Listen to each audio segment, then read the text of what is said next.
All right, so right now, you are not a free being, and I'm going to give you the answer that you've been searching for. I'm going to give you the solution.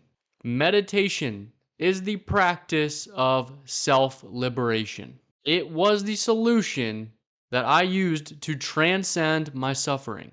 I used it to learn how to control my mind. And ultimately, I have been using meditation to unlock higher states of consciousness, unlock a state of being that is beyond time, that transcends time. I'm going to talk about what meditation is, what the amazing benefits are, why you should be doing it, and at the end, I'm going to tell you my method of meditation so that hopefully you can tailor it in a way that works for you. What exactly is meditation? If I were to boil it down, it is becoming the observer of our thoughts or becoming the observer of our mind. I've said this many times, and by now I've hoped that you've heard it. You're not your mind. You are definitely not your thoughts. In meditation, we aim to detach from thoughts and detach our identity from our mental chatter. We have a habit of identifying every single thought that we have as true, but we don't know we have the power. Once we stop being controlled by our mind but become the controller of it, we get to decide what is true in our lives. Simply pulling yourself out of your negative self talk, your mental chatter, all of the problems that your mind is creating, because really, your mind is creating the problems. Again, it's not the thing outside of us, but how we are labeling it on the inside. Down at the bottom left there, you're totally caught up in thoughts, and that's where most of us are. We can actually remove ourselves from all the noise and just look at everything going on in our head from like a third person perspective. At the top right there, being in your thoughts, you're like drowning in the ocean, right? But when you start to observe your thoughts, you're just gliding on top of the ocean, just sailing in your boat. You're not giving energy and going down rabbit holes and thought loops to every little thought or emotion that comes to your head. The bottom right there, I love that one. The roller coaster of emotions.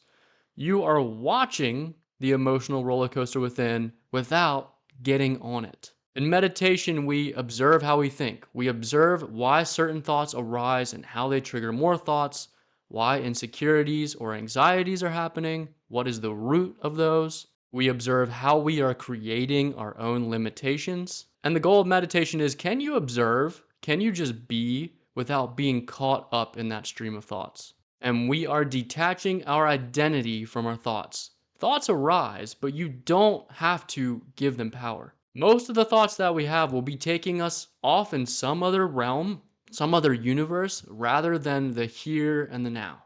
When you attempt to meditate and sit there in silence, there will totally be distractions that come up. Don't push them down, just observe them and bring your focus back to the present, which is what we're going to talk about. You're going to be sitting there and you're going to be like, oh, I got to do the dishes. I got to do the laundry. I got to do X, Y, and Z. But if you just let them go, keep bringing your focus back to the present, over time, your mind will become less turbulent and more silent. And from there, you're going to start to act from your most authentic self without any blockages. You can get out of your own way and really start to operate at your potential, at your full authenticity, your full spontaneity, and stop overthinking shit all the time. There's an amazing quote, which I'm probably going to quote a few more times in this video. I talked about this book in, I think, like 2 videos ago. This book is amazing. It's called Getting There Without Drugs by Burl Payne. He said, do not strain to achieve focused meditation or internal silence. If none of them come, let go for a while and try again. The truly quiet mind is passive, but in an active sense. It is relaxed the way a dancer or an athlete is relaxed while he moves in performance or action. He displays no unnecessary emotions, actions, or strains. Every muscle operates smoothly and efficiently with just enough tension to complete a movement gracefully. Just like I talked about in my last video on manifesting effortlessly with the least amount of effort or action, this is what we're talking about here. So too in meditation, there should be no unorganized or extra mental activity. After a while, your thoughts will become focused and aligned without strain or effort. When we start to observe what's going on in our head, how we're creating our own limitations and believing them, then we can start to liberate ourselves because our suffering is self created. We got a very powerful supercomputer in our heads, but we don't have control over it. Meditation will allow you to unlock the full power of it. All right. So, why should you meditate? Just like I talked about, transcending suffering. Great quote from Eckhart Tolle. He said, "The primary cause of unhappiness is never the situation, but your thoughts about it, how you are labeling it." Through meditation, we increase our ability to relax and therefore control our emotions. When we are observing our mind instead of getting caught up in everything that it's saying, everything it's chattering about, we are looking at it from a third person point of view, an objective point of view, right? Unbiased point of view. We can actually see how our limiting beliefs started, what the source of them was. Maybe in the past, maybe in childhood. Maybe you can go back and pinpoint a specific circumstance in your past that was responsible for a negative or self limiting belief, or maybe a trauma that's operating under the surface of your consciousness. And also, when I started meditating, the graphic there on the left, mindful versus mindful, I started realizing that I was never fully there, ever. My body existed in a certain environment, but my mind was off somewhere else creating all this BS.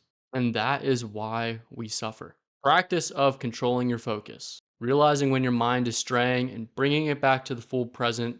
Notice the senses that you can feel in the present moment, noticing your breath. When you start to live more in the present, when you can control your focus, and in one of those energy videos I did, I talked about how we can control energy with our awareness, with our attention. So this is super, super important. But when we can recenter our focus in the present moment on command, we will gain more energy. We will not get our energy leached because when our mind is going off on tangents, thinking about the past or worrying about the future, we create unnecessary tension and we are actually expending energy. Our body is responding like the scenarios that we create in our head are real. We're living something that may happen in the future multiple times before it actually happens. We are killing ourselves, wasting so much energy. You can access a state of full bliss if you are in the entire full present moment. And lately, I can enter the meditative state, feel a state of full bliss because I remind myself I don't have to worry about all the things I'm worrying about. Everything will work itself out. And I let that all go and I feel limitless. So, that, in my opinion, is the most important benefit of meditation, why you should meditate. But also, even deeper, you can use meditation to quite literally transcend space and time. We're talking about the flow state, and I know all of you have experienced it. When you're completely into something, you lose track of space and time. Time just seems to fly by, and you have access to that no matter where you are, how you feel, what you're doing. So, again, these graphs are from Getting There Without Drugs by Burl Payne, amazing book, and I thought these graphs were super helpful. So, the graphs show in any given moment where our focus actually is. So on the far left is what he says most people experience. The present moment is there, and that line straight up signifies a present moment. And most of our attention is really scattered somewhere in the past, right? Our body may be in the present, but our energy is living in the past. A little bit in the future, worrying about the future a little bit, not much focus in the present. And in the middle graph, he says when you get into meditation and controlling your focus, you start to be more present. What's crazy though, and I think he explained it perfectly, is on the right. Okay, you have mastered the simple ability to recenter yourself in the present, but you'll get to a point where you kind of lose sense of everything. You lose sense of space and time, you lose sense of your body, your identity, and you reach this transcendental state. And he said eventually that graph would flatten into a straight line where the past, present, and future are all even. And I thought that was kind of interesting. First of all, that gives me ideas as to how, time travel can happen. If you can get to a state you transcend everything and the past, present, and future are all equal, they all exist at the same time. Basically, deep states of meditation, you essentially unite yourself and everything around you. You become one with life, the universe, your environment, literally everything around you. The illusion of separation is gone. We are not separate from everything. We are everything. We are made up of the same thing. And from that state, I believe, a sense of unity, you can start to actually control your environment, control the direction of your life more effortlessly. Deeper states of meditation, you're going to experience even more bliss. You're going to experience potentially ecstasy, realizing that you no longer have to believe in your self created limitations. You no longer really have to worry about anything. And you begin to live from a higher consciousness. You're less reactive to things that happen in your environment. You start to build an unshakable state of internal silence. You're going to be more creative. You're going to be more compassionate. You're going to have a clear idea of what your purpose is and how to align with that. And to piggyback off that, meditation will allow you to increase your consciousness or your awareness of how you work, how life works, because again, we're all one. In the stillness of meditation, you discover the universe within. There is quite literally a universe within, all right? And the answers to life's mysteries. I think you can figure out the answer to everything about the universe just by observing ourselves. Each of us lives in our own universe. Why? Because our perception creates our reality. Everyone's reality is going to be a little bit different because it's colored by our perception. When I look at a tree, I'm not seeing the tree for what it actually is, but how I see the tree based on my past conditioning, based on my preconceived notions of the tree. And in meditation, you start to observe all that going on. And eventually, you learn that you can let all of that go. You can release your past conditioning and open your mind up, expand the limits of your mind. Empty your mind, be formless, shapeless, like water. Meditation is the dissolution of thoughts in eternal awareness or pure consciousness without objectification, knowing without thinking, merging finitude with infinity. And you're also going to become more aware of how energy works. The more you quiet your mind and stop labeling things all the damn time and actually be present and see things for what they really are, you might actually be able to start to sense energy. You might be able to see auras. You're going to see how energy is a part of everything. And you're going to see what is actually going on behind the scenes or under the surface at the root of our existence. It's all energy, it's all vibrating waves of atoms, right? And honestly, you might start to have these experiences. Like sometimes for me, life just blends together. Like it becomes one big wave. I don't know, it's kind of hard to explain, but I think that's reaching deeper states of meditation and becoming one with everything. But as you get more familiar with your internal world and with your body, you'll start to become aware of what happens to your mental energy during the day. You'll be able to realize if you're gaining or losing energy throughout the day. And everything we do or think adds to or depletes our energy. It's one of the two. We're either multiplying our energy or depleting it. Taking the time to recenter our awareness in the full present moment in a state of just being and not really thinking gives our brain an actual chance to recover because, again, we're not wasting energy living in the past or the future. We gain or retain energy when we are present. It truly is like having a charger for your body and mind. But when you quiet your mind, you start to become aware of these little subtle things. So now we're going to talk about the scientific benefits of meditation. And we've talked a lot about brain waves. So I didn't even include that graphic, but I've probably put it in like 20 times, 20 different videos. You know, the graph of brain waves, beta is pretty chaotic. Then you get to calmer brainwave states like alpha, where your brainwaves are more slower, coherent, and you get into deeper and deeper states. That is what you're doing when you transcend mental chatter and recenter your focus in the present. You're slowing your brain activity down. And when your brain gets a break from all this noise, some miraculous things happen. There have been studies on the increase in gray matter in experienced meditators in the brain. Gray matter sounds bad, but it's actually really good. The more gray matter you have, the less chance you'll have of getting Alzheimer's.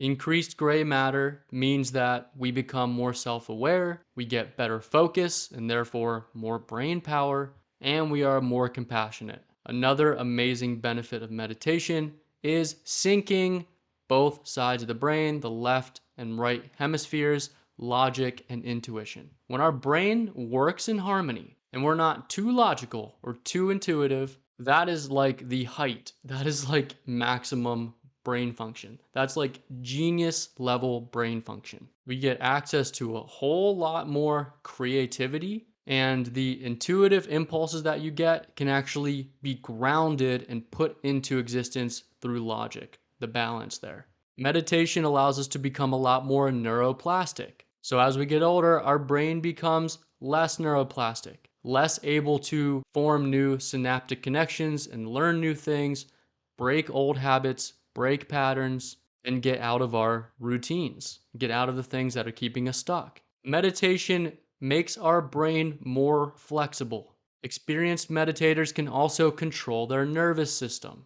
So, if you experience chronic stress or chronic anxiety, that means your sympathetic nervous system is always turned on. You're always in fight or flight mode. That means you're telling yourself at a subconscious level, there's always something to stress about. There's always danger. If you're always in fight or flight mode, imagine how much energy you're leaking out of your system for absolutely no reason. Imagine how that can make you age faster. Meditation allows us to control our emotions, right? Control our internal state and activate the parasympathetic nervous system instead, where we can actually relax and heal ourselves. So, meditation can increase vitality and allow us to renew ourselves and regenerate. It is true rest for the mind.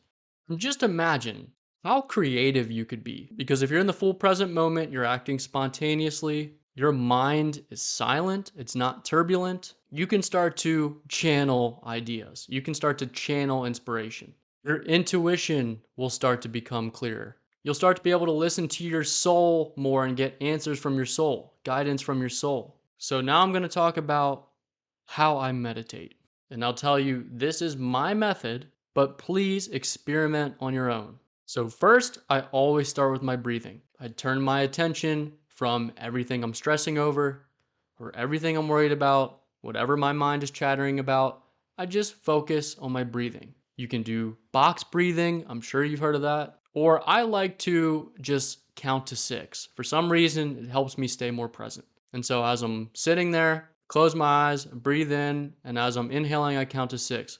1, 2, 3, 4, 5, 6. Hold for a second or two, and then I count down, or I count 1, 2, 3, 4, 5, 6 again as I exhale.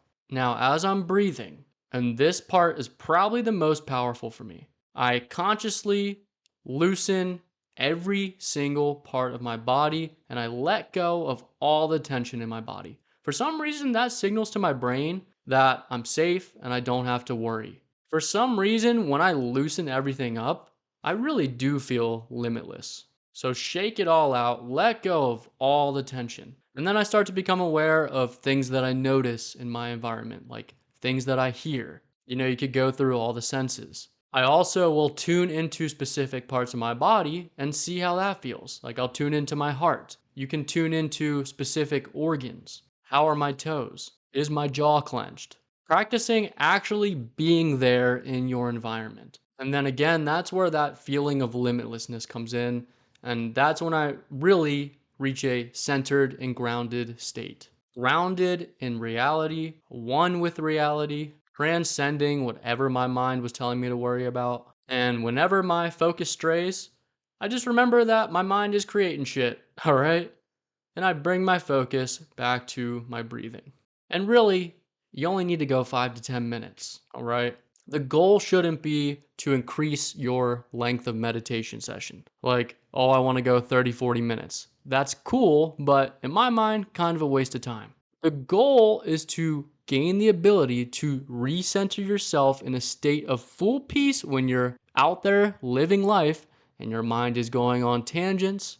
Maybe insecurities or fears are coming up, or maybe you're in very high stress situations, because we don't want to run from those. I don't think we want to isolate ourselves in the mountains like monks. I think we want to be a part of society and thrive in the chaos of society and learn a huge, huge lesson, which is if we can create a state of internal peace or silence, then it doesn't matter what goes on in the outside world. The biggest lesson is that we create reality from the inside out. When we learn that, we liberate ourselves because we realize we got more control than we think, but it's kind of counterintuitive because we have to give up control before we get control, if that makes sense. One more slide, common challenges you might face. I can't stop my thoughts. You don't have to. And actually, the more you try to stop your thoughts or push down your emotions, the more power and energy you're going to give them. They're just going to come up much louder. We want to transcend our thoughts. We want to observe them from a third person perspective and figure out why they're happening so we can detach from them. When you're sitting there, you might get restless, you might get bored. Look at it as a test. Recognize it's your ego trying to control things. Thinking about having to do the laundry. We're rewiring our mind when we're meditating. We're essentially lessening the importance of everything we think we have to do. Everything that we're stressed over, that we're worrying about, we are decreasing the importance of it. Instead, just analyze yourself. Why is my ego or my mind telling me I have to do this right now? This is going to start to break those patterns we have that are limiting us. And if you're inconsistent, that's cool. I don't really meditate consistently anymore because I can just enter the meditative state whenever I want.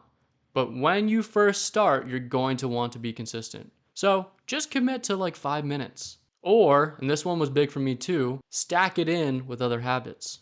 Doing it at a certain time every day. For like 2 years in a row, I was basically having my cup of coffee, reading for a little bit, and then I would sit in silence for like 10 to 15 minutes. Before bed is a good one because you're clearing your mind, recentering yourself before you go to sleep to get better rest. Or when you wake up in the morning, instead of reaching for your phone, I know it's a habit that we all do, but why don't you try a meditation session? Why don't you try getting up, grounding yourself, and then thinking about your intentions, thinking about something you want to manifest? That is a point where your subconscious is very moldable. And I talked all about rewiring the subconscious in the 3-part series I did on rewiring the brain.